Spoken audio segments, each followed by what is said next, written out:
जी है चंद सांसें या नबी तशरीफ ले आओ कि रस्ता तक रही है आपका बीमार की चौखट।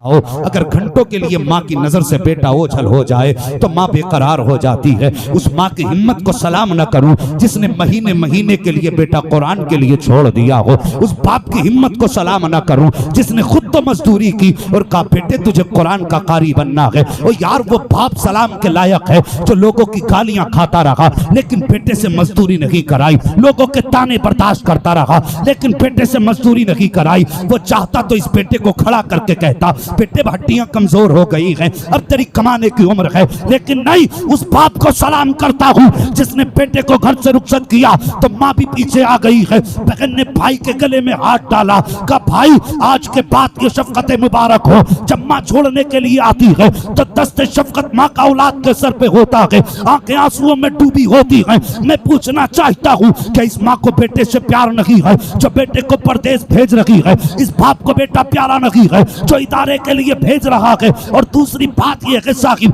जब ये घर से चला करते हैं हर आंख आंसुओं में रुखसत करती है। बाप की आंख में आंसू अलग है, माँ की आंख के आंसू अलग हैं, बहन की आंख का आंसू अलग है। हर आंसू की एक ही फरियाद है, ए बेटे परदेश जा रहा है, जुदाई बर्दाश्त हम करेंगे लेकिन खाली हाथ मत आना, दुआएं लेके जा, जब आए तो कुरान की दौलत को सीने में बसा के लेके आना। वाह भाई वाह भाई, नारे तकबीर, नारे रिसालत, नारे खौसियत, फैजाने औलिया इकराम, अज़मते कुरान पाक, नारे तकबीर, नारे रिसालत। वाह सुभान अल्लाह भाई, इतना आसान भी नहीं है कुरान, और जिसके मन में आया भूख दिया।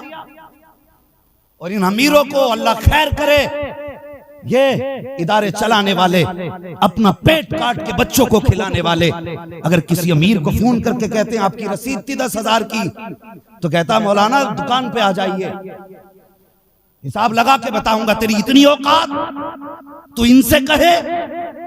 इनकी हैसियत क्या और तू जानता क्या है? अल्लाह कयामत के दिन हुक्म देगा, जाओ फरिश्तों, जिस जिस जमीन पे कुरान के कारी के कदम पड़े थे उस जगह से मिट्टी उठा के लाओ। या अल्लाह करना क्या है? फरिश्ते मिट्टी लाएंगे, हुक्म होगा एक पल्ले में मिट्टी रखो, दूसरी पल्ले में उम्मत के गुनाह रखे जाएं। जितने गुनाह चलते जाएंगे अल्लाह उतने गुनाहगारों को जन्नत का परवाना देता जाए।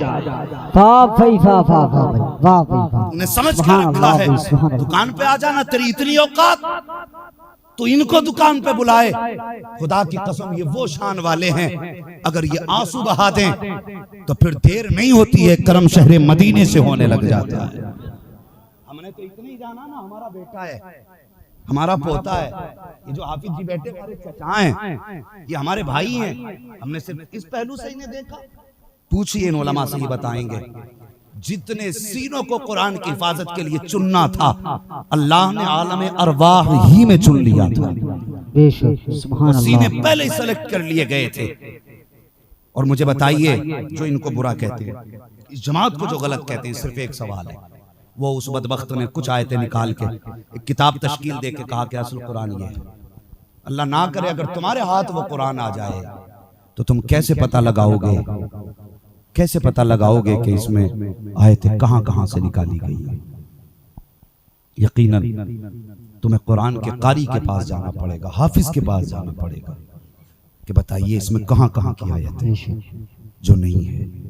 तो ये जमात बताएगी कि यहाँ यहाँ से ये आयत निकाली गई है, और फिर भी हम इनको गाली देते हैं, हम इनको बुरा कहते हैं। वो यार मुकद्दर के धनी हैं जिनका पैसा मुस्तफा के घर में लगा करता है या कुरान की खिदमत में लगा करता है। नसीब वाले हैं वो लोग जिनकी जिंदगियां और दौलत कुरान की खिदमत में खर्च होती है।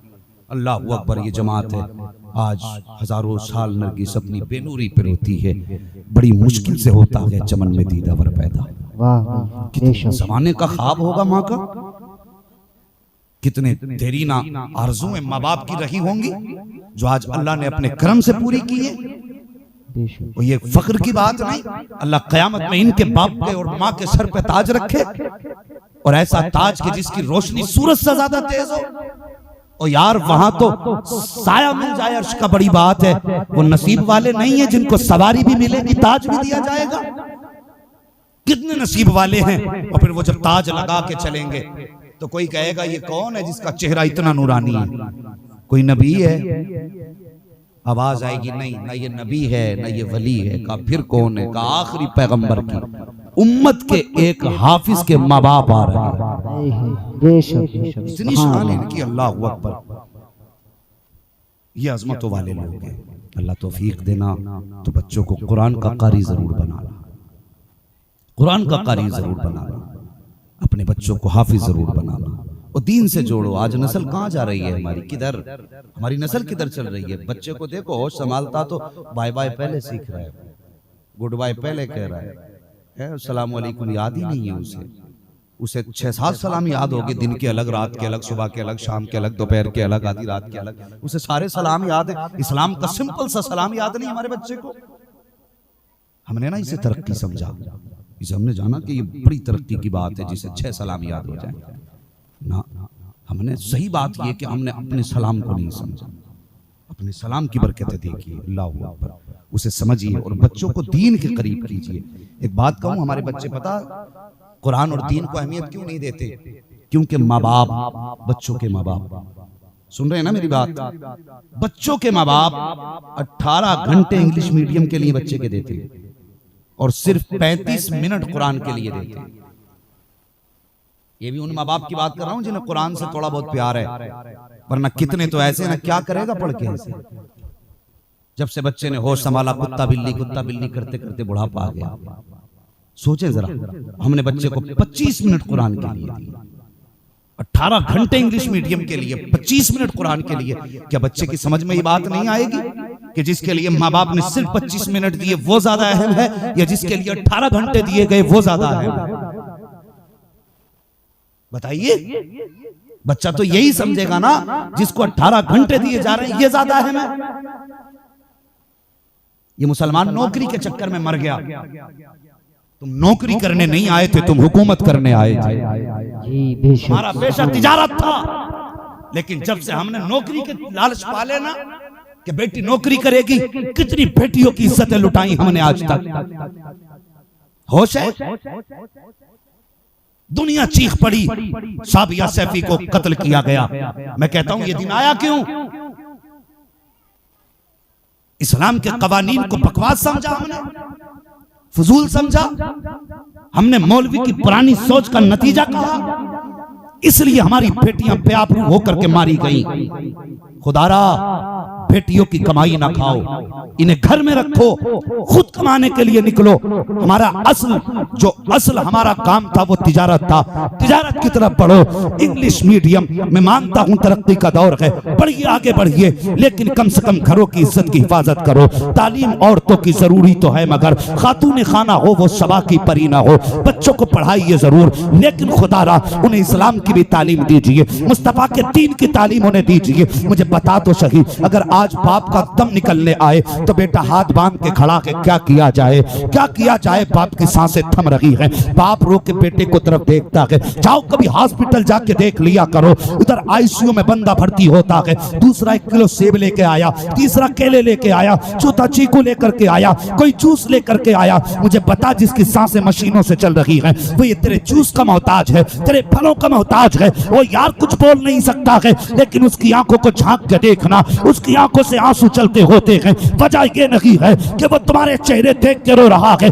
आज अपनी बेबसी पे रो रहा है। वो अफसोस मैंने किन लोगों को पीछे छोड़ा है जो सिर्फ सेब को लायक समझते रहे मेरा, जो जूस को मेरे काबिल समझ के आए हैं, आज वो आके खड़े हैं। इधर सांसें थम रही हैं, आंख में आंसू भर के कहता है, ओ आने वालों, आज मैं जूस नहीं पी सकता, फल नहीं खा सकता। तुम लायक बेशक, काश कोई कुरान पढ़ने वाला लेके आ जाते, कोई यासीन पढ़ने वाला लेके आ जाते, कोई सूरह रहमान पढ़ने वाला लेके आ जाते। आज मुझे जूस की जरूरत नहीं है, फलों की जरूरत नहीं है, आईसीयू में सांसें मशीनों से आ रही है। काश कोई कुरान वाला आ जाता। बड़ी बेबसी के साथ आईसीयू में दम तोड़ लगा के इंसान, आज कोई कुरान पढ़ने वाला नहीं है। मैं उस शख्स को सबसे बेवकूफ कहता हूँ जिसने बेटे को इंजीनियर तो बनाया लेकिन कुरान का कारी न बनाया, बेटे को डॉक्टर तो बनाया, कुरान का कारी न बनाया, बेटे को डिप्टी कलेक्टर तो बनाया, कुरान का कारी न बनाया। सबसे अक्लमंद वो है जो अपने पीछे कुरान का कारी छोड़ जाए, इधर ये कब्र में जाए, उधर बेटा पीछे पीछे कुरान की दौलत लेके चला। वाह भाई वाह, नारे तकबीर,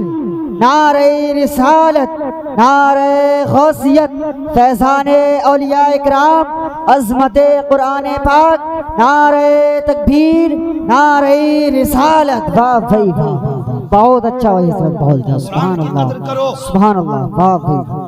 और एक बात और कह के जाता हूँ जिम्मेदारी के साथ, जिम्मेदार लोग बैठे हुए हैं, इन बुजुर्गों की दुआओं का सहारा लेके ये बात कहने लगा हूं मैं। सुनिए, एक बात कहूं, हक बहकदार रसद, जिसका जो हक है वो उसको दो। मैं खानकाहों का मुखालिफ नहीं, पीरों का मुखालिफ नहीं, इसलिए मेरा कहने का जो मतलब है वो ये, कितने मदारिस ऐसे हैं जहां पर 6-6 महीनों से तनख्वाहें नहीं गई, 6-6 महीनों से असातिज़ा की तनख्वाहें नहीं गई। क्या उनके बच्चे नहीं है? क्या वो कुरान नहीं पढ़ाते? क्या उनके बच्चों की दवाइयों का खर्च नहीं है? बेशुमार खर्च है। लेकिन अफसोस, हमारी कौम मज़ार पे जब जाती है, हफ्ते में 8वें दिन अगर जाएगा, 50 रुपए गोलक में तो डाल के आएगा, लेकिन कभी 50 रुपए मुस्तफ़ा के घर में पढ़ने वालों के नाम पे नहीं निकाला करता। मुझे बताओ तो सही, अगर हम इन कुरान की खिदमतगारों के साथ ये सलूक करेंगे तो फिर कुरान हमारे घरों में कहां से आएगा? बताइए, जाके देखो मज़ारों पे 70-70, 80-80 चादरें चढ़ी पड़ी हैं, और जो देख रेख वाले हैं ना मज़ारों के, उनके कमरे भरे पड़े हैं चादरों से हैं? मुझे बताइए, वो चादरें रख के क्या हीरा बन गई? उलमा से पूछो ना, बरेलवी हूं मैं, सुन्नी हूं, हमने कहने का मौका दिया लोगों को, मुस्तफा के घर में पढ़ाने वाले तो फाके से सोए और ये जाके मज़ारों पे 150 की चादर चढ़ाए। बता, मुस्तफा को कयामत में कौन सा मुंह दिखाएगा? पूछो इन उलमा से, एक चादर से ज्यादा डालने की इजाजत नहीं है। जी आज मन्नतें मानता बंदा कि चादर चढ़ाऊंगा, 10 मीटर की चादरें, क्या जरूरत है भाई? ये अकीदत है। मानो जिस पीर को मानते हो, जिसकी इत्तदा करते हो करो, जिसको दिल में बैठा के रखा के रखो। अगर तुम शाजी मोहम्मद शेर मियाँ के चाहने वाले हो तो कभी दिल में चादर का ख्याल आए तो चादर ना ले, उनके नाम के 1100 ले कि हजरत जी तुम्हारे नाम से कुरान पढ़ने वाले को दे रहा हूँ, खुदा की कसम तेरा पीर भी राजी हो जाएगा, मदीने वाला मुस्तफा भी राजी हो जाएगा। वाह भाई वाह, वाह वाह, वाह भाई वाह, सुभान अल्लाह, सुभान अल्लाह भाई, जिंदाबाद जिंदाबाद भाई, वाह भाई वाह वाह, सुभान अल्लाह, बहुत अच्छा बयान है सर भाई, सुभान अल्लाह, सुभान अल्लाह, वाह वाह भाई, सुभान अल्लाह। हमें राजी करना ना अपने पीर को, तो कभी ये भी तो सोच लिया कर। एक बात और कह दूं, हमारा जो मामला है, अंदाज़े बयां मेरा बहुत शौक नहीं है, शायद कि उतर जाए तेरे दिल में मेरी बात, लेकिन अगली बात भी सुन लीजिए। मैं आईना हूं, दिखाऊंगा दाग चेहरे के, जिसे खराब लगे सामने से हट जाए।